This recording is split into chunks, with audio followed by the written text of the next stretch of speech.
Abonnez-vous sur JMTV officiel.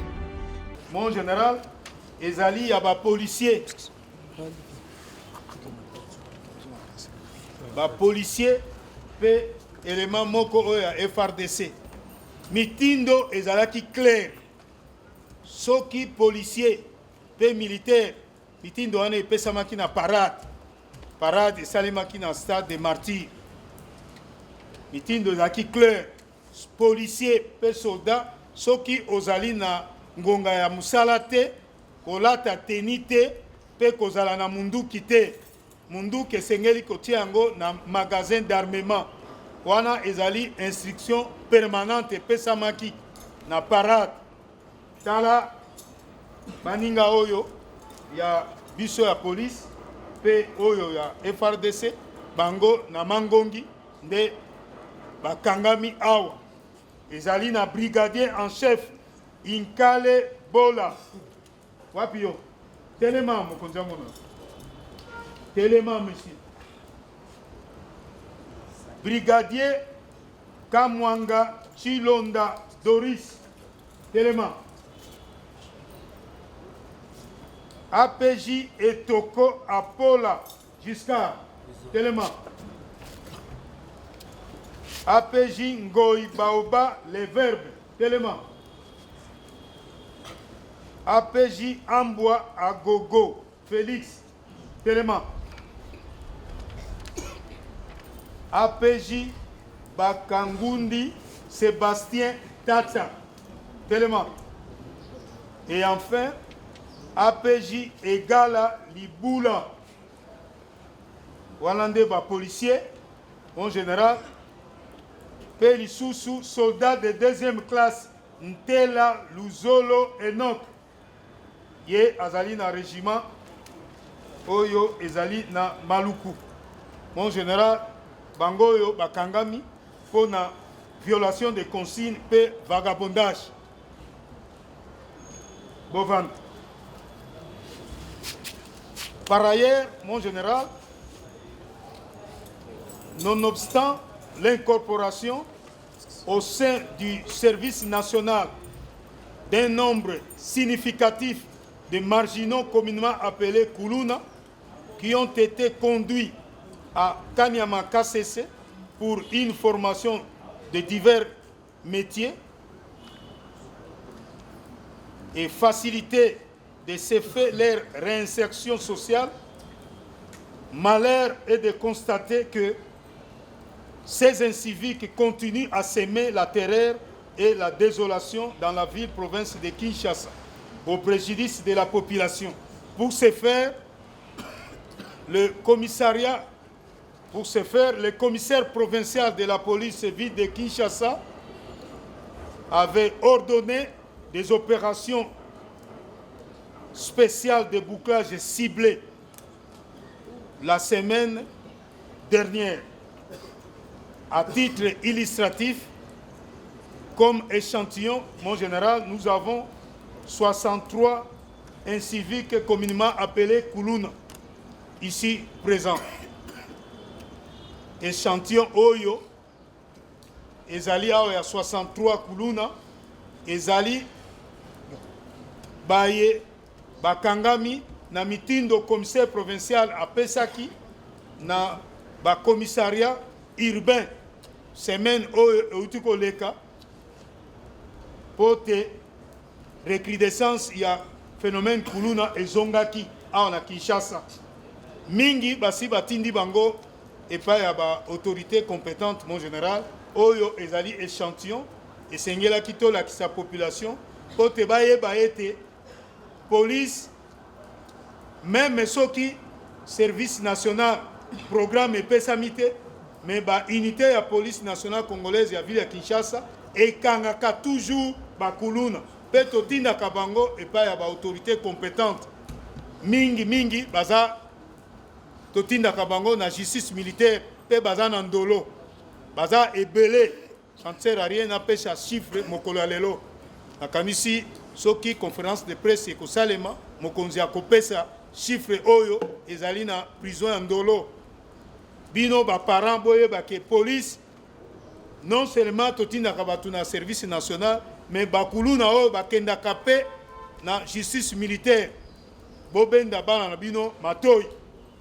En général, on est comme échantillon, il y a ma machette, où ils ont saisi, na bateau, bakangami, na commissariat urbain, il y a Monga Fula, Bamsusu Bauti, na Siat urbain, il y a Funa, P. Mususu Bauti, na Tsang, mon général. Mon général, Awa Ezali Bawewa, Oyo, au courant de semaine,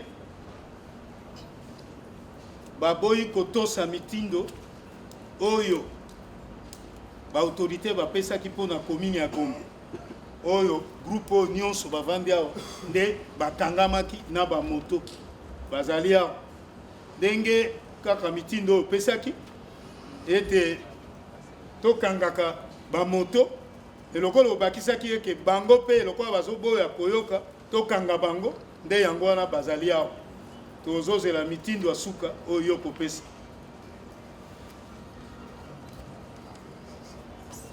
epai mosusu tozali na mon général na cadre ya nuisance sonore na monsieur Tumba Kabisekele tellement alias Stone mon général moto oyo ndenge pe mitindo epesamaki mpo na nuisance sonore ye alingi koyoka te na quartier ma campagne à 2h du matin aza kobeta musique makasi ndenge population baza na ba numéro ya téléphone oyo ya état major na biso babengaki pe mitindo epesamaki mpo jip ekita na lombango kuna batiaki ye maboko na ba instrument ya musique eza saisi nyonso tozotiaka kaka likolo kuna na mitindo kaka ndenge opesaki tozokaka kostoke yango wana soki tokangi ezomata kuna jusqu'à ce que mitindo contraire ekopesa yei DJ mon général d'immatriculation bâchée mise en circulation à travers la ville-province de Kinshasa. Le commissaire provincial de la police ville de Kinshasa a pris des dispositions utiles quant à ces pour sécuriser la population de sa juridiction, dont 1. Le renforcement des patrouilles motorisées mixtes déjà existantes par des patrouilles à bord des voitures Ketch de la police nationale congolaise. Il ressort de cette opération A. L'interception et l'acheminement à l'état-major du commissariat provincial de la police ville de Kinshasa de 24 voitures Ketch avec vitres teintées trouvées suspectes. B. L'expertise de la Direction générale des impôts sur les plaques d'immatriculation a révélé que certaines plaques d'immatriculation sont fausses, c'est-à-dire que les plaques d'immatriculation des autres véhicules appartenant à autrui ont été appliquées sur les voitures Ketch saisies ici présentes. Il s'agit entre autres de la plaque d'immatriculation 1395 AB de la voiture. Il y a une plaque d'immatriculation 1395 AB bar 01.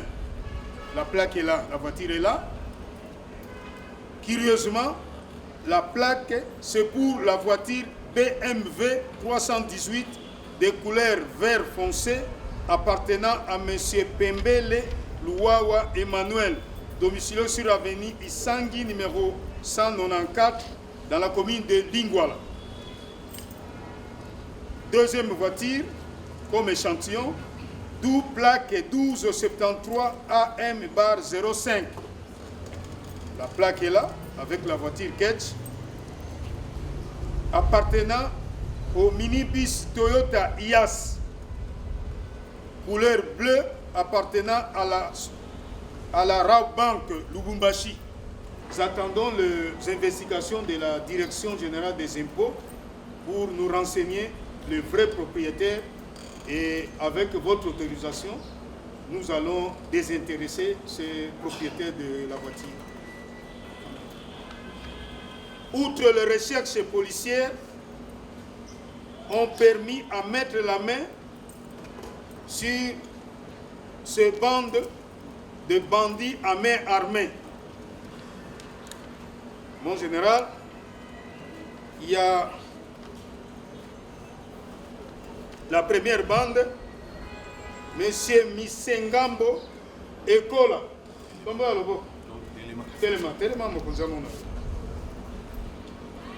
Un déserteur du commissariat urbain Mont-Amba. Il se prétend œuvrer avec les 5 chiffres alors que c'est déjà révolu. Domicilé sur l'avenue Idiofa numéro 01, quartier Salongo dans la commune de Limete. 2. Mengi Lutete Archim. Élément. Domicilé sur l'avenue Itimbiri numéro 13, quartier Salongo dans la commune de Limete. 3. Youssouf Ochoudi.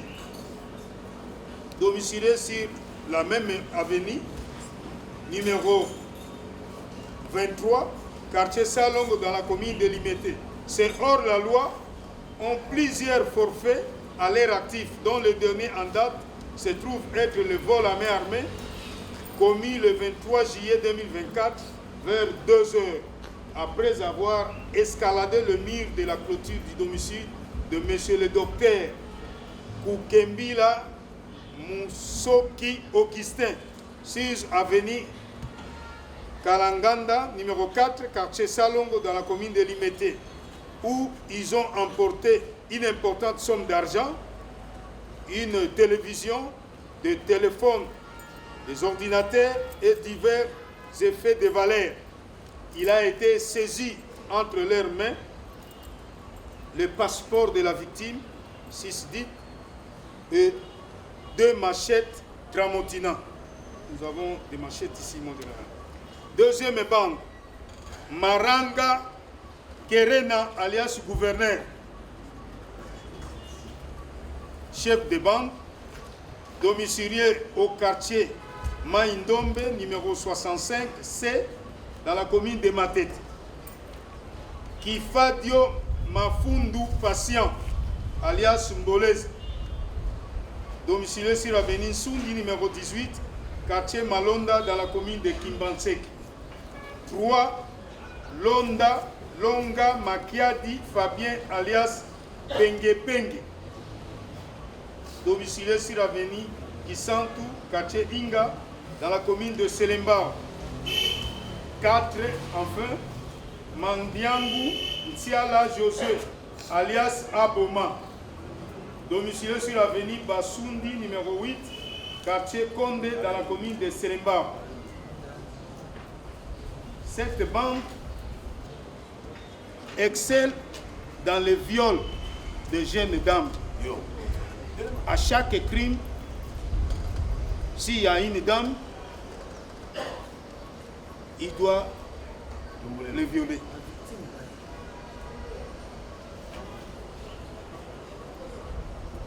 Il y a lieu de signaler qu'ils ont été interpellés pendant qu'ils revenaient du lieu où ils ont commis les vols à main armée dans la commune de Kimbansek. Mais ils refusent d'indiquer l'endroit sous prétexte qu'ils ne peuvent plus reconnaître l'adresse. Selon le dire du chef de bande, Keren, alias gouverneur, sa bande s'est disloquée à cause de l'avidité de certains membres qui aspiraient à devenir leaders afin de bénéficier beaucoup d'avantages. Mon général, Tokangaki Bango A. Bango bande ndakisa les 2 premiers. Bango nde bazaki ba auteur, il y a vol au salimaki na maternité na Kisensu kuna et pas ba ma sœur, ba viol salimaki. Bango yo tango babimi peut-être ba silisi ba peine au bango ba katela ki bango kobima na bango na prison. Chaque membre ya bande oyo to présentaka asali oyo aye bande. C'est pourquoi ba crime ba modus operandi wana to komi ko vivre ngo na ba commune nyonso, alors que na ebandeli bazalaki ka bande moko selon ba dire ya chef de bande Keren ndenge ayebisi biso bango nyonso balingaki basala pote mutu na mutu akoka kozala na bozwi. Chef de bande et chauffeur même de la bande, domicilié au quartier Lokele, numéro 22C, commune de Matete. 2. Kekomputu Otis, alias Ndeke, domicilié au quartier Pouloulou, numéro 15B, dans la commune de Matete. 3. Kasongo Futu Branli, alias Kaya, domicilié au quartier Mandina, dans la commune de Matete. 4. Matuna Redi, alias Bailou, domicilié au quartier Mutoto, 65A, commune de Matete, motard de son état. 5. Bakuba Eloko Aron, alias Bakoule, domicilié au quartier Maindong, numéro 46D, commune de Matete. Et enfin, 6. Louyeye Kapela Lolo, domicilié au quartier Bouloulou, numéro 22C, commune de Matete.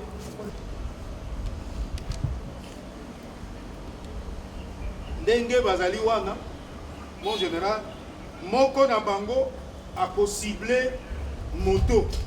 Pe moto oyo ezana nu ya sika. A ciblé yango na ba heure tardive pe a kosenga course express. Destination oyo akoyebisa wewa le reste ya bande bakoyeba yango. Ye bango batambolaka na voiture.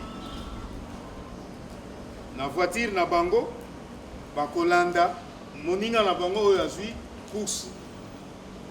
Bakolanda ye moto wana en filature. Et dès que client moko na bango, donc client criminel, bisika oyo akosenga kita nde baninga oyo bakozala na voiture baye ba bloquer moto wana passage pe babandi kobeta à l'aide ya ba machette na bango kobeta wewa wana soki a résister nde bakao tozokutana na babomi mutu avec violence bango yo mo général. Presse bozwa bilongi na bango malamu. Voiture jaune yango wana oya liboso. Presse voiture oya liboso kuna nde voiture na bango oyo bango batambolaka nango mpona kofile wewa na moninga oyo ya bango azwi wewa comme course express, domicilié sur première rue numéro 38, quartier industriel, dans la commune de Limete. Télémaca 2, Chamala Kayoka Christian, domicilié sur première rue, troisième rangée numéro 30, quartier industriel, dans la commune de Limete. Et Longo, na moninga na ye, Chamala Kayoka Christian, bayibi mutuka oyo, bakenango kobomba na maison de peinture ezali na avenue Nzazi na quartier Boulambemba na commune ya Ngaba. Kuna na salle de peinture bake kotia yango kuna de façon que ba repeindre yango ba changer couleur liboso baluka koteka yango nde bisika police eke ko récupérer yango.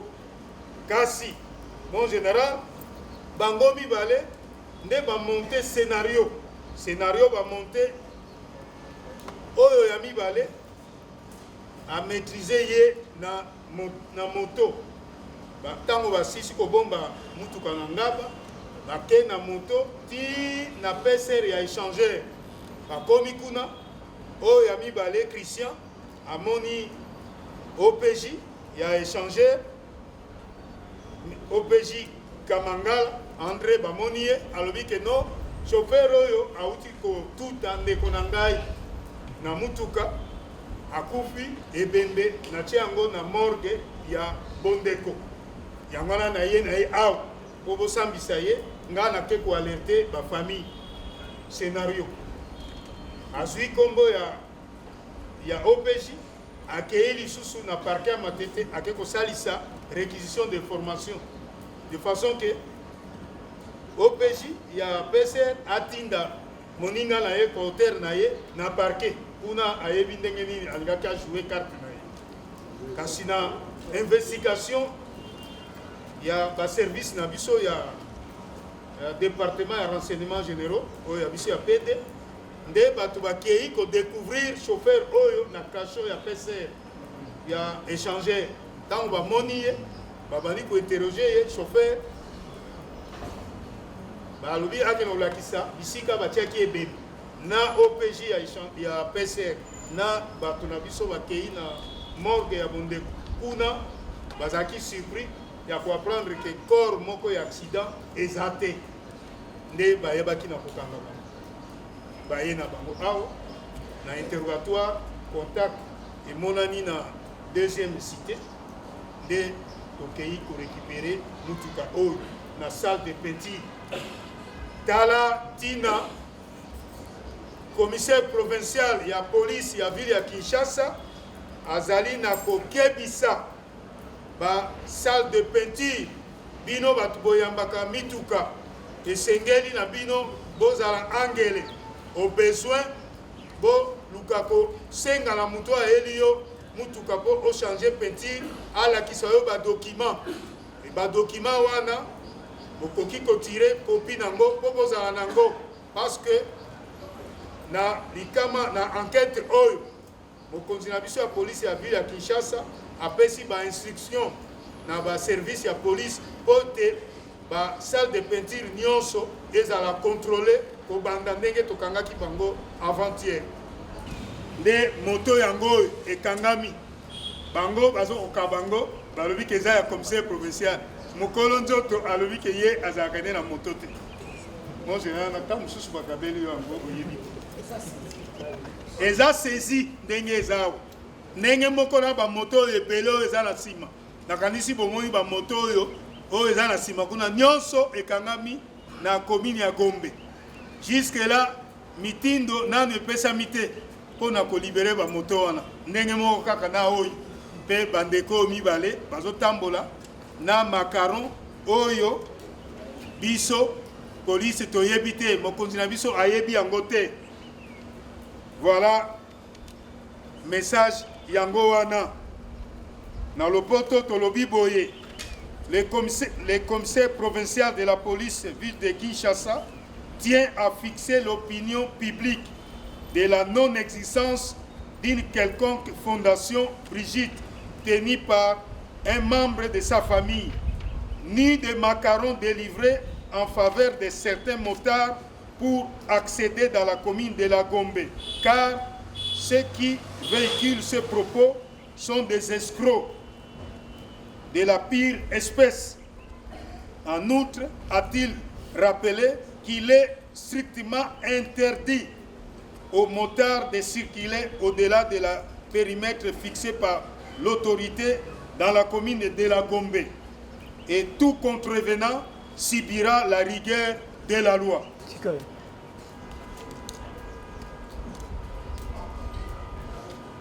Narcotrafiquant de son état qui, lors de son interpellation, a sauté du premier niveau de son domicile en tentant de prendre la fuite, mais il a été repris et maîtrisé.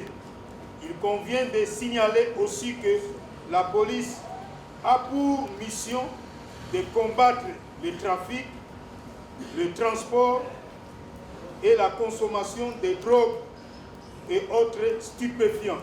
Mon général, que celui-ci a été interpellé par l'escadron stupéfiant sous commandement du commissaire supérieur adjoint Patrick du groupe de lutte contre la criminalité stupéfiante.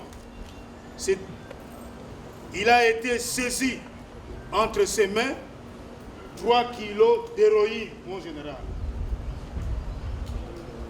Presse et Sengeli Boye Baete Tatoyo, kombo na ye Olivier Njoli. Ye avandi na avenue Epolo numéro 40, quartier Bon Marché na commune ya Barumbu. Tatoyo bozomona, ye musala na ye ezali bobele côté ka drogue. Service na biso ya police nde etiaki ye maboko. Ye tango amoni ba service na biso ya police na bisika azalaki na premier niveau ye asotaki po te akima akosote wana nde omoni akoyaki loboko choc kasi ba service etiaki ye kaka maboko pe nakokima na ye saki yango oyo bozomona wana eza nde héroïne ezali 3 kilos oyo biso to saisir na maboko na ye. Moto oyo bozomona azali très célèbre na quartier Ngwaka. Kuna ezala ba kuluna oyo tokangaka pe bato ya lolenge na lolenge po te bakeno kopose ba acte balekaka epa na ye tango bakonsome yango bakomi na second état nde bayebaka na kosala oyo biso police tozokotolere te. Ye wana bomoni na bilili police esali oyo esengeli biso tosala. Eloko wana yango toza kolobela sikoyo ete ekosala malamu koyeba ete o babengi libération conditionnelle eza na catégorie ya bato bakoki ko bénéficier na yango te. C'est ça la politique même criminelle. Oyo azali kozongela ko violer ko sala boye normalement quel que soit il faut tozwa mikano ya ete baye baza ba récidiviste wana en tout cas esengeli batikala wana ba bénéficier te na libération conditionnelle parce que eza pasi na ba victime o bakomona ka bango libanda après des faits vrais. Yango touti koloba soki OPJ a qualifié infraction mabe azali na ba konzinaye ministère public a ko requalifier pe atie sikana ye wana mibe konde lobi. Donc na o wana na pas na bazi na pesio ya plutôt na lingaki na loba oyo nyonso tokangi o to présenter wana ezali ba catégorie nyonso ya crime uti ko salema kala mingi te nyonso enquête criminelle eluki bango pe ekangi bango o bazali en cavale to pesaki ba numéro pona ezali partout ba numéro wana ezali partout ezali au service pona population o kamati numéro wana eza ebele to pesi ya district nyonso commune nyonso mais soko mona eza ebele pona ta mine oyo 085 73 72 249 090 000 39 21 097 26 34 600 083 16 26 828 soki omoni eza ebele wana eza central okozwa moko kati ya numero wana ekoleka benga yango basunga yo na minute oyo ekoéchappe tokoyeba kosala enquête criminelle na répéter ba numéro wana ezali ebele botala yango na Facebook na Instagram ezali ya kotika te eza ko permettre biso ko faire fonctionner système interaction entre population na biso service. Il faut qu'on retenir yango 085 73 72 249 na français belge 73 72 249 090 00 39 21 097 26 34 600 083 16 26 828 wana pona état major misusu to communiquer yango na large diffusion to lingi ba numéro wana ebengama oyo akobebi ota policier to commandant obengi na mabele na ye a réagir te funda ye epananga kaka na ba numéro wana akokota esika ye pe tokochuba etonga ya dipiron abika malade azanango ba commune ciblé ya ba poste de poche de résistance ezali otangi makala te makala nde aliboso na bumbu na selembao après tozongi na bakimbaseke wana et puis tozongi na monga full oboni awa to présenter batu ya monga full batu ya kimbaseke mais criminel nyonso azalaka au même mususu akokima mais tolobi ke oyo akimi enquête criminelle et ko rattraper parce que ba service ezo croiser maboko te yango wana omoni to présenter bango c'est pour dire que to sengi kaka interaction c'est-à-dire collaboration wana to échanger ba information en temps réel na moment likambo eza ko salema pour nozwa lisungi oyo ekoleka biso tokosenga renfort tozalaka na renfort na biso ezali pembeni tokotia yango en action pour na kimia ekota na banzi tokani merci. Abonnez-vous sur GMTV officiel.